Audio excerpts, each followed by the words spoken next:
Bir yanardağ bir medeniyeti yok edebilir mi? Ya da nasıl yok eder? Tarihte bunun bir örneği var mı? Santorini. Adını bile duyduğunuzda içinizi titreten bu dev, 3600 yıl önce tarihin en şiddetli patlamalarından birini gerçekleştirdi. Bugün, bu patlamanın bilimsel sırlarını ve dönemin en gelişmiş uygarlıklarından biri olan Minosları nasıl bir kabusa sürüklediğini öğreneceğiz. Ege Denizi. Antik çağların fısıldadığı hikayelerle dolu bir açık hava müzesi. Bugün, bu mavinin derinliklerinde yatan bir sırra, bu büyülü sularda saklı kalan bir hikayeye doğru yolculuğa çıkıyoruz. Santorini'nin beyaz evlerinin ardında, binlerce yıl öncesine uzanan, Santorini Yanardağı'nın gölgesinde yaşayan bir medeniyetin, Minos uygarlığının, yükselişini ve trajik çöküşünü, bir patlamayla yok oluşunun çarpıcı öyküsünü öğrenmeye hazırsanız, başlıyoruz. Şimdi gözlerinizi kapatın. Milattan önce 1600'lü yıllardayız. Girit Adası'nın verimli topraklarında, Akdeniz'in en gizemli uygarlıklarından biri yükseliyor. Minos uygarlığı, antik çağın en önemli yerleşimlerinden biridir. Girit, Akdeniz'in stratejik konumunda yer alan, verimli toprakları ve doğal kaynaklarıyla gelişmiş bir ticaret merkeziydi. Minoslar, denizcilik teknikleri, limanları ve deniz bağlantıları sayesinde Akdeniz'in en etkili uygarlıklarından biri haline gelmişti. Minos fresklerinde safran toplayan kadınları görürüz. Bu freskler, Minosların safranı hem tıbbi hem de dini ritüellerde kullandığını gösteren önemli kanıtlardır. Günümüzde de ekonomik değeri oldukça yüksek olan bu bitki, Minosların zenginliğini artıran ürünlerden biri durumuna ulaşmıştı. Minos freskleri, o dönemin canlı yaşam tarzını, ritüellerini ve doğayla olan ilişkilerini anlamamıza yardımcı oluyor. Minosların hayat tarzını, çarpıcı örneklerle dolu bu fresklerin yanı sıra, antik metinlere yansıyan Minos mitolojisinin bazı efsanelerinden de rahatlıkla anlayabiliyoruz. Ancak bu görkemli uygarlığın kaderi, bir anda değişecekti. Santorini adasında bulunan Tera Yanardağı, tarihin en şiddetli patlamalarından birini gerçekleştirdi.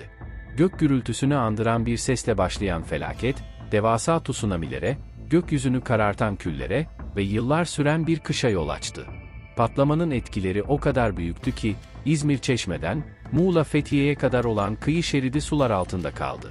Tüm Akdeniz coğrafyasını etkileyen bu patlama ve sonrasında yaşananlar, Mısır'daki papirüslerde, güneşin kaybolduğu günler ifadeleriyle kayda geçti. Milattan önce 1613 ilkbaharında yaşanan bu patlamayla yanardağdan püsküren volkanik kül, tarım arazilerini verimsiz hale getirdi. Toprak külle kaplandı.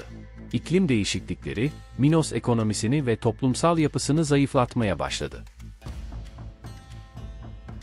Tera Yanardağı, tarihin kaydettiği en şiddetli patlamalardan birini gerçekleştirdi. Patlama o kadar güçlüydü ki, sesi 3000 kilometre öteden duyuldu. 40 kilometre yüksekliğe ulaşan kül bulutları gökyüzünü kararttı ve tüm Akdeniz'i 2 hafta boyunca karanlığa gömdü. Tsunamiler, 50 metreye varan dalgalarla Ege kıyılarını darmadağın etti. Çeşme'de bulunan 3600 yıllık tsunami kurbanı bir erkeğin iskeleti, bu felaketin somut kanıtı olarak binlerce yıl sonra karşımıza çıkacaktı. Felaket bununla sınırlı değildi. Volkanik küller tarım arazilerini öldürdü. Sülfür dioksit, atmosferi kaplayarak küresel sıcaklığı 2 derece düşürdü.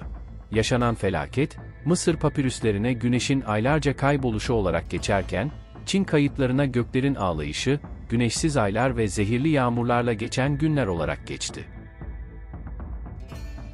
Tsunami'nin yıkıcı etkisi o kadar büyüktü ki, Minos deniz filosunun %90'ı birkaç dakikada yok olmuş olmalı. Sonrasında ticaret yolları kesildi, tarım arazileri küller altında kaldı. Ve tüm bunlar yetmezmiş gibi, patlamadan sonraki 2 yıl boyunca Akdeniz'de volkanik kış yaşandı. Santorini Yanardağı, o dönemde 7 seviyesinde bir patlama gerçekleştirdi. Bu, 100 kilometreküpten fazla malzemenin atmosfere püskürtüldüğü anlamına geliyor.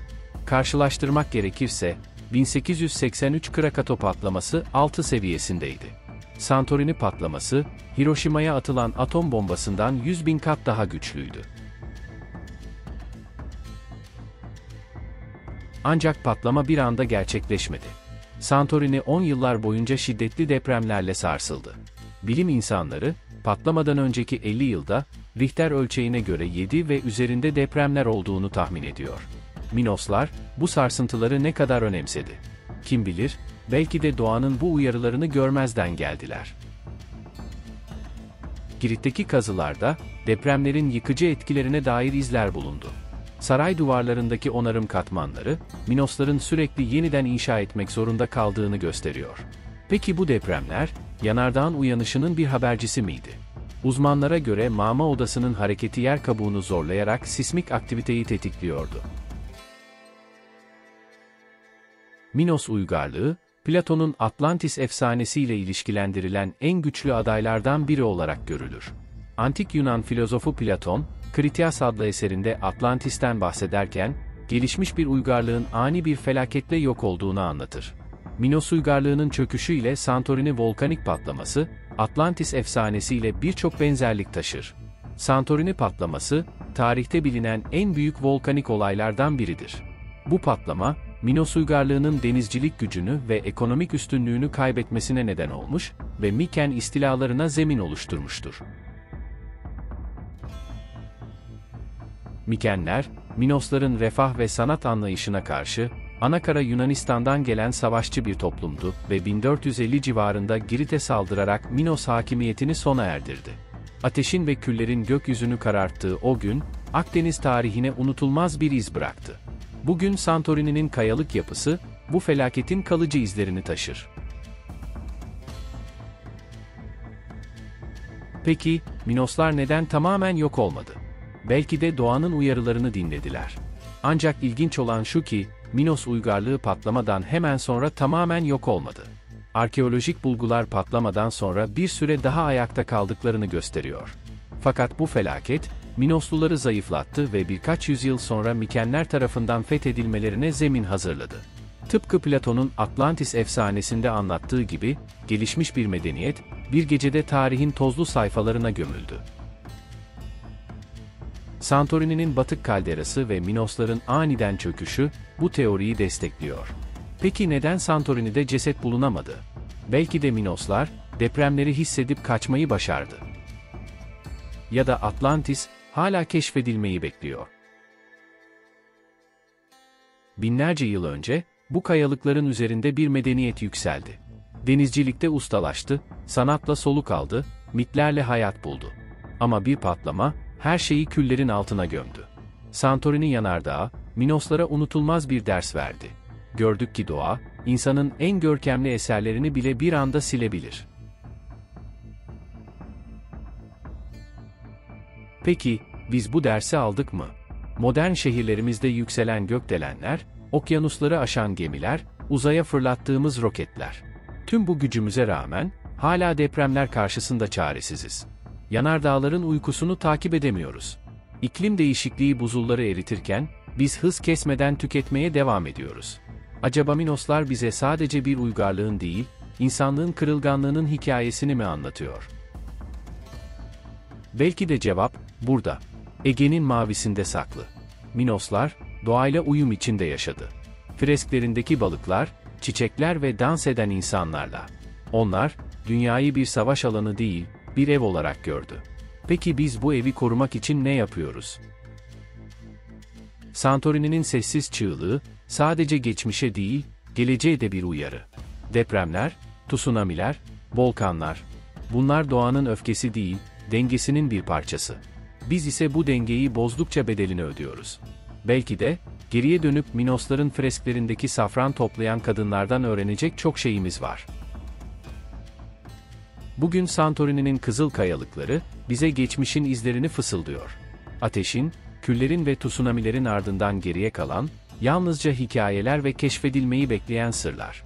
Tarih, doğanın gücü karşısında ne kadar kırılgan olduğumuzu hatırlatıyor. Peki, sizce insanlık, bir sonraki felakete hazır mı? Bugünlerde Santorini ve çevresi, neredeyse her saniye aralıksız sarsılıyor. Ege Denizi'nin ortasında bulunan Santorini adasında korku hakim. İnsanlar, felaketten kaçmak için adadan kaçıp başka kıyılara sığınıyor. İlk çağda Terra olarak bilinen ve ortasında yanardağ bulunan Santorini adasının, çok yakında insanlık tarihinin en büyük patlamalarından birine şahitlik edebileceği konuşuluyor. Bilim insanları, 3600 yıl önce Santorini'yi, sonra Ege kıyılarını vuran afetinde küçük patlamalar ve peş peşe depremlerle başladığını, küçük patlamaların insanların kaçmasına fırsat verecek kadar zaman sağladığını düşünüyor. Özellikle Santorini yakınlarındaki adaları ve Girit'i sert vuran tsunamiler hakkında ifadeleri şöyle: 10 ila 30 metre arasında tsunamiler olmuş olması gerekiyor ki, o sırada Girit adasının kuzeyindeki bütün yerleşmeleri vurmuş. Oralarda çok ciddi tsunami etkilerini görüyoruz. Metrelerce yüksekliğe ulaşan dalgalar, günümüzde Çeşme'den Fethiye'ye kadar kıyı şeridindeki birçok yerleşim yerini de sular altında bırakıyor. Uzmanlar, Santorini'nin bulunduğu bölgede 3600 yıl önce yaşananlarla günümüzdeki sismik faaliyetler arasında paralellikler olduğuna dikkat çekiyor. Biz modern dünyanın Minosları, iklim değişikliği ve volkanik tehditler karşısında ne kadar hazırlıklıyız? Tarih tekerrür eder mi bilmiyoruz ve korkuyoruz. Ve cevabı Ege'nin derinliklerinde arıyoruz. Sizce insanlık, bir sonraki Santorini patlamasına hazır mı? Düşüncelerinizi yazın, tartışalım. Bir sonraki videoda yeniden buluşabilmek dileğiyle, esen kalın.